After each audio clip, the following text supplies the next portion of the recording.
একই বাড়িতে প্রায় ৮০০ পরিবারের ১০,০০০ লোকের বসবাস। এই বাড়িটি পেয়েছে একটি ওয়ার্ডের স্বীকৃতি, আছে একজন ইউপি সদস্য, আর বাড়ির লোকজন ভোটে নির্বাচিত হন ইউপি সদস্য। ভোটের সংখ্যা ৩,০০০-এর ওপরে, সবাই সনাতন ধর্মাবলম্বী। বাড়িতে প্রায় ২ কিলোমিটার জায়গা নিয়ে বিস্তৃত। জানা যায় একসময় এখানকার ২ জমিদারির লড়াই চলছিল, সেখান থেকেই এই এলাকার নাম হয়েছে মহারণ বা মেহারণ হয়েছে। এখানে বাস করা জমিদারদের নামের সাথে দালাল শব্দটি বিশেষভাবে ব্যবহৃত, সেটিও যুক্ত হয়েছে বাড়ির নামে।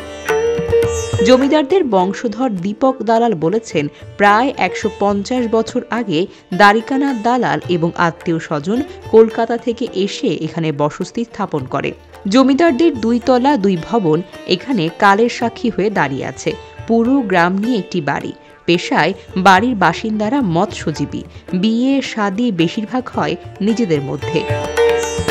এই বাড়িতে রয়েছে একটি প্রাথমিক বিদ্যালয়, একটি নলকূপ, ৮টি মন্দির, আছে কাপড় স্বর্ণের দোকান, কয়েকটি মোবাইল ক্রয় বিক্রয়ের দোকান। আলাদা নয় এসব দোকানগুলো, সবকিছুই ঘরেরই একটি অংশ। রূপকথার গল্পের মতো ব্যতিক্রমী বৈশিষ্ট্যের বাড়িটি চাঁদপুরের মতলব দক্ষিণ উপজেলার নায়েরগাঁও দক্ষিণ ইউনিয়নের ৯ নং ওয়ার্ডের মেহারণ দালাল বাড়ি নামে পরিচিত। নারায়ণপুর ইউনিয়ন পরিষদ থেকে মাত্র ২.৫ কিলোমিটার দূরে রয়েছে বাড়িটি। এই বাড়িতে যাওয়ার জন্য রয়েছে আধা পাকা একটি রাস্তা। উঠান, বারান্দা কিংবা বাগান বাড়ি বলতে কিছু নেই। কোথাও এক ঘরের মূল দরজার সামনে আরেক ঘরের বেড়া। অধিকাংশ ঘর টিনের।